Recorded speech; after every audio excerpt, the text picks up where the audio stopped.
MCQ। तो फटाफट बिना देरी किए MCQ अपना एक एक देखते हैं। आप लोगों को पता है कि हमने और भी पहले MCQ अपलोड किए हैं यूट्यूब पे, तो ये हमारा दूसरा होगा वीडियो MCQ का। तो बस आप लोग ऐसे ही सपोर्ट किया करिए, वीडियो को पूरा देखा करिए, और ये बहुत ही हेल्पफुल रहेंगे GNM first year general knowledge के लिए। ये बहुत ही इम्पोर्टेंट है क्योंकि ये कॉमन चीज़ें हैं जो कि एक नर्स को पता होना चाहिए। तो फटाफट चलते हैं अपने क्वेश्चन की तरफ। पहला है हमारा, which system is responsible for transporting oxygen and nutrients to cell. तो वो है हमारा, मतलब ये कह रहा है कौन ट्रांसपोर्टिंग करता है, तो वो है सर्कुलेटरी सिस्टम। आई होप कि आप लोग को समझ में आ गया होगा। अब फटाफट देखेंगे, बिल्कुल देर नहीं करेंगे। तो दूसरा है हमारा, what is the largest organ in the human body. Human body की वो कौन सी ऑर्गन है जो लार्जेस्ट है, तो वो बहुत ही सिंपल, स्किन है।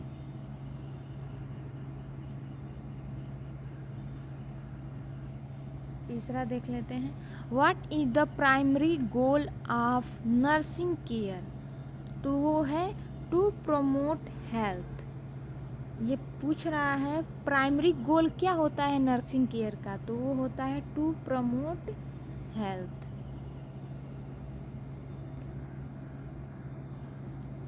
और नंबर देखते हैं अब हम लोग।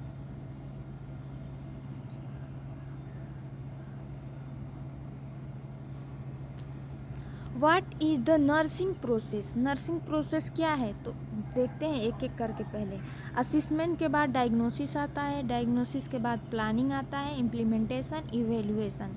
अब ये देख लेते हैं, बी देख लेते हैं। असिस्मेंट, डायग्नोसिस, प्लानिंग, इम्प्लीमेंटेशन के बाद इवेल्युएशन नहीं है, तो ये रॉन्ग हो गया। डायग्नोसिस, ये सीधे डायग्नोसिस आ गया, ये भी रॉन्ग है, और ये भी रॉन्ग है। तो हमारा फर्स्ट वाला ए सही है, ए बिल्कुल करेक्ट है।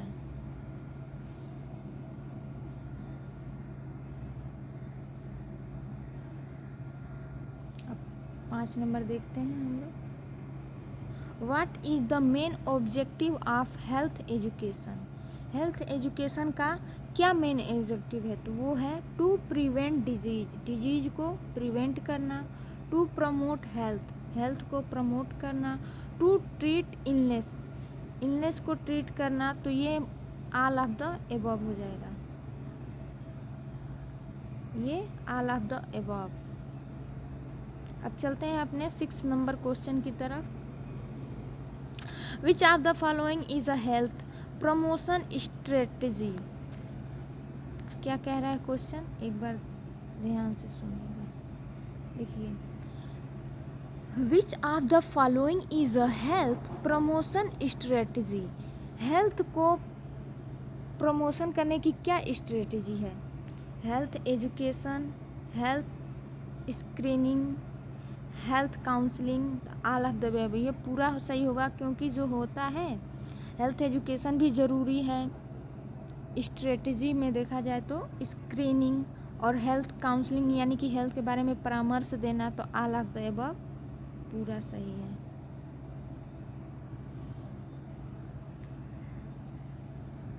अब चलते हैं अपने 7 नंबर क्वेश्चन की तरफ। What is the most effective way to communicate with patient. वो कौन सा कम्युनिकेशन प्रोसेस है जो पेशेंट को मोस्ट इफेक्टिव करता है, तो ये भी देख लेते हैं। Verbal communication, non verbal communication, written communication, all of the above. तो इसमें होगा वर्बल कम्युनिकेशन, इसलिए क्योंकि जब पेशेंट से नर्स बात करेगी तो वो समझ पाएगा।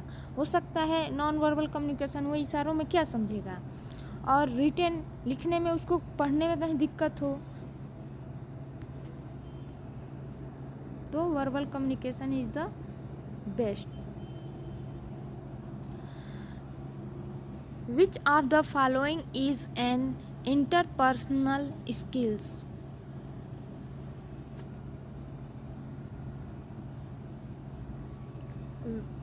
8 number, which of the following is an interpersonal skills? Active listening, empathy, conflict resolution, all of the above. तो इसमें होगा all of the above.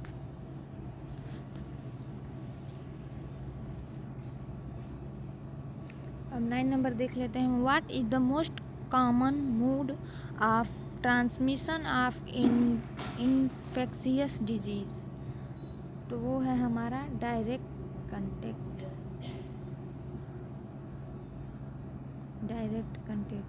10 number देखते हैं हम लोग, which of the following is a type of microorganism? तो bacteria, virus, fungus, all of the above. आप I hope कि आप लोग को फट से ये भी हम क्वेश्चन कवर कर लेते हैं। देखते हैं क्या है स्मॉलेस्ट एंड लार्जेस्ट। जो हमारे बॉडी में स्मॉलेस्ट एंड लार्जेस्ट ऑर्गन है उससे हम पढ़ेंगे अब। तो फर्स्ट है हमारा, क्या है मानव शरीर का सबसे छोटा अंग? तो वो है माइटोकॉन्ड्रिया। माइटोकॉन्ड्रिया क्या है हमारा? माइटोकॉन्ड्रिया। अब दूसरा देख लेते हैं हम लोग, क्या है मानव शरीर का सबसे बड़ा अंग? वो है स्किन, त्वचा। फर्स्ट सही होगा। अब देखते हैं हम लोग तीसरा क्वेश्चन, क्या है मानव शरीर की सबसे छोटी हड्डी? तो ये है हमारी कान की हड्डी, स्टेपिस बोन। ये 3 होती है, मेलियस, इनकस, स्टेप। तो जो होता है ये सीक्वेंस वाइज, तो इसमें सबसे जो छोटी होती है वो होती है हमारी स्टेप्स बोन। अब हम देखते हैं 4 नंबर, क्या है मानव शरीर की सबसे बड़ी हड्डी? तो वो है हमारी थाई की फीमर, ये ए नंबर। 5 नंबर देखते हैं, क्या है मानव शरीर का सबसे छोटा ब्लड वाहक? तो कैपिलरी है। ये जब सर्कुलेटरी सिस्टम हम लोग पढ़ रहे थे तो उसमें हम लोगों ने ये पढ़ चुके हैं। बिल्कुल सिंपल है ये क्वेश्चन। अब है हमारा 6 नंबर, क्या है मानव शरीर का सबसे बड़ा रक्तवाहक? तो वो है हमारा अयोटा, जो कि पूरे ब्लड बॉडी में ब्लड सर्कुलेट करता है, ए नंबर।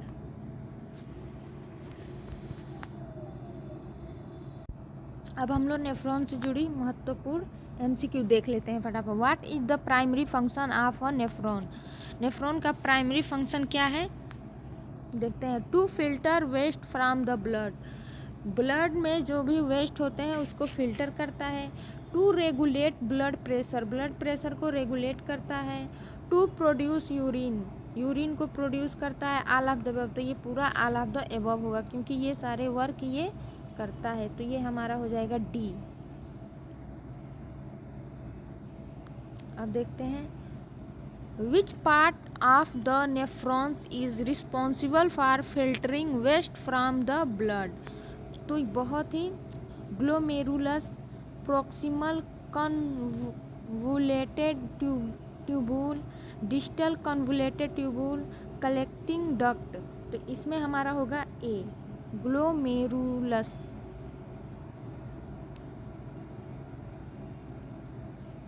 अब देखते हैं ये क्वेश्चन क्या कहता है। What is the normal glomerular filtration rate in a healthy adult? ये पूछ रहा है कि वयस्क में नॉर्मल ग्लोमेरुलर फिल्ट्रेशन रेट कितना होता है? तो वो हमारा होता है 80 से 120 ml पर मिनट। तो ये है, इसमें हमारा बी बिल्कुल करेक्ट होगा। What is the primary function of the kidneys? Kidneys का प्राइमरी फंक्शन क्या है? टू फिल्टर वेस्ट, ये हम लोग पढ़े थे अभी, तो इसमें ऑल ऑफ द अबव होगा। क्वेश्चन रिपीटेड हो जाएंगे तो उसके लिए सॉरी, बट अगर दोबारा से पढ़ भी लेते हैं तो कोई दिक्कत की बात नहीं है। तो 8 नंबर है हमारा, which of the following liver function is responsible for removing bilirubin from the blood? तो वो है हमारा हिपैटोसाइट्स। क्या है हमारा? हिपैटोसाइट्स।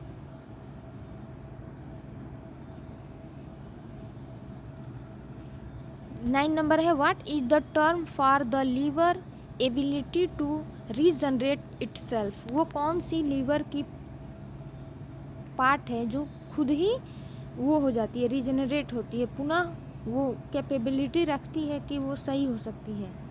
तो वो है हमारा लीवर रीजनरेशन। इसका आंसर होगा बी। अब हम देख लेते हैं स्टमक से रिलेटेड एमसीक्यू। 10 नंबर है what is the primary function of the stomach.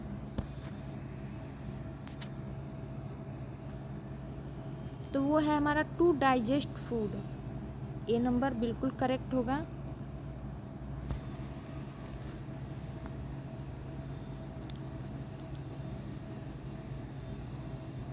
अब हम देख लेते हैं 11th number which of the following stomach secretion helps to break down proteins.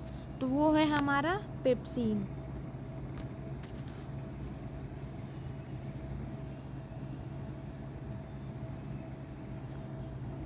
12 number देखो what is the term for the stomach muscular contractions that mix food with digestive enzymes. तो वो है हमारा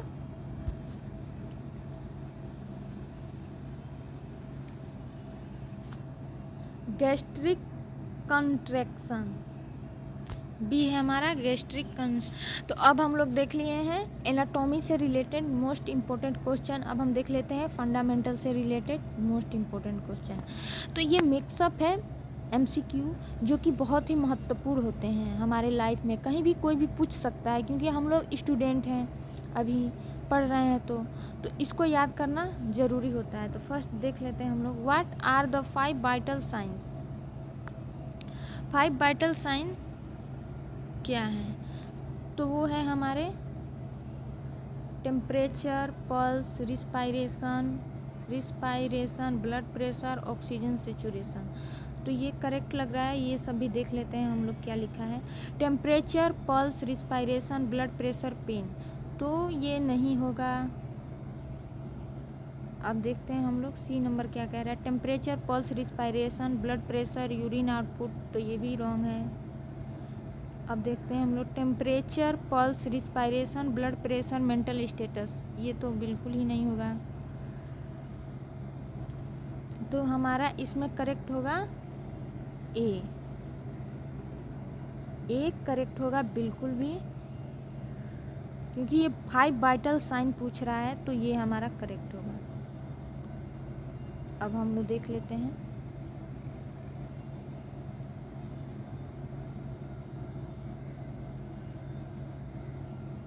दो number what is the normal range for body temperature. Body temperature का normal range क्या है? तो 36 से 37 डिग्री सेल्सियस, ये सही लग रहा है। और 96.8 से 98.6 डिग्री फ़ारेनहाइट। ये फ़ारेनहाइट, ये सेल्सियस दोनों में दिया है। तो याद करना दोनों ज़रूरी होता है क्योंकि ये पेपर में पूछे जाते हैं। और आप जब जहाँ भी ड्यूटी करने जाओगे तो वहाँ भी जो मैम लोग होंगी वो भी पूछ सकती हैं। तो इसको याद करना बहुत ज़रूरी होता है। चलिए, तो ये हमारा बिल्कुल करेक्ट हो गया answer A. What is the 3 number देख लेते हैं। What is the normal range for pulse rate. Normal range क्या है? तो 60 से यानी 60 से 100 बीट्स पर मिनट। तो ये बिल्कुल सही लग रहा है क्योंकि ये तो टेकिकार्डिया में चला जाएगा। 100 से 120 बीट्स पर मिनट ये नॉर्मल नहीं है, ये भी नॉर्मल नहीं है, ये भी नॉर्मल नहीं है। तो ये हमारा ए नंबर बिल्कुल करेक्ट है। इसका आंसर तीसरा का ए नंबर बिल्कुल करेक्ट है। 4 नंबर देखते हैं। What is the normal range for respiratory rate. Respiratory rate का नॉर्मल रेंज क्या है? तो आपको ये बता दें कि ये कहीं कहीं 16 से 20 भी देता है, बट आप लोग बिल्कुल क्लियर याद रखिएगा 12 से 20। ये बिल्कुल करेक्ट आंसर है। पेपर में भी लिखिएगा। अगर अदरवाइज ये पूछते हैं कि ये भी होता है तो हाँ वो रेंज होता है, बट ये वाला बिल्कुल करेक्ट है। तो ये याद रखिएगा। तो इसका आंसर होगा 12 से 20 नॉर्मल रेंज।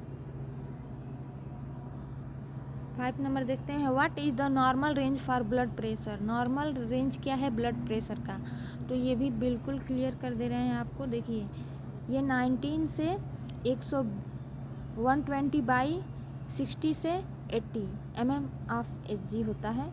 तो ये इसलिए रेंज दे दिया है कि अगर इतना भी आए तो ये नॉर्मल में लिया जाता है। अब ये 90 से भी कम आएगा तो ये हाइपोटेंशन में चला जाएगा पेशेंट। सिस्टोलिक अगर 90 से भी कम जाता है तो, और ये 60 से भी, तो ये दे दिया है नॉर्मल रेंज। तो इससे पता लग जाएगा आप लोगों को कि हाइपरटेंशन यानी कि 90/60 अगर किसी का ब्लड प्रेशर आता है तो ये नॉर्मल माना जाएगा। अगर इससे भी कम आता है तो पेशेंट हाइपोटेंशन में चला जाएगा, हाइपोटेंशन में चला जाएगा। तो ये याद रखिएगा। तो इसका करेक्ट आंसर है 90 से 120/60 से 80 mm/Hg। और ये लगाना बिल्कुल ही मत भूलिएगा, क्योंकि ये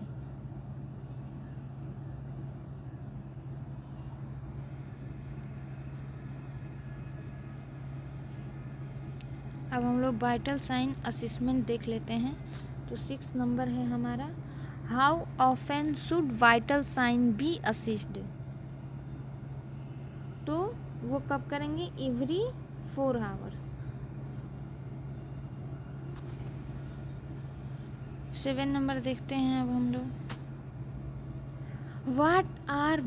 Y are vital sign assist. तो क्यों करते हैं हम वाइटल साइन असिस्ट, तो ये हम देखते हैं। अब फर्स्ट है हमारा टू मॉनिटर डिजीज प्रोग्रेशन। तो डिजीज की जो प्रोग्रेशन है उसे मॉनिटर करने के लिए, to evaluate treatment effectiveness, treatment को इफेक्टिवनेस करने के लिए और जल्दी ठीक होने के लिए, to assist patient status, patient की स्थिति के बारे में जानकारी के लिए। तो ये हमारा ऑल ऑफ द अबव पूरा करेक्ट हो जाएगा। इसमें का आंसर क्या होगा, all of the above. Oxygen saturation से रिलेटेड देखते हैं हमारा, तो वो है हमारा 8 number, what is the normal range for oxygen saturation. तो वो क्या है 19 से 100%, बिल्कुल करेक्ट है। ए नंबर, इसका आंसर ए करेक्ट है। अब ब्लड प्रेशर से रिलेटेड देखते हैं हम लोग, व्हाट इज़ हाइपरटेंशन। हाइपरटेंशन क्या है, तो देखते हैं। ब्लड प्रेशर ये दिया है सीक्वेंस,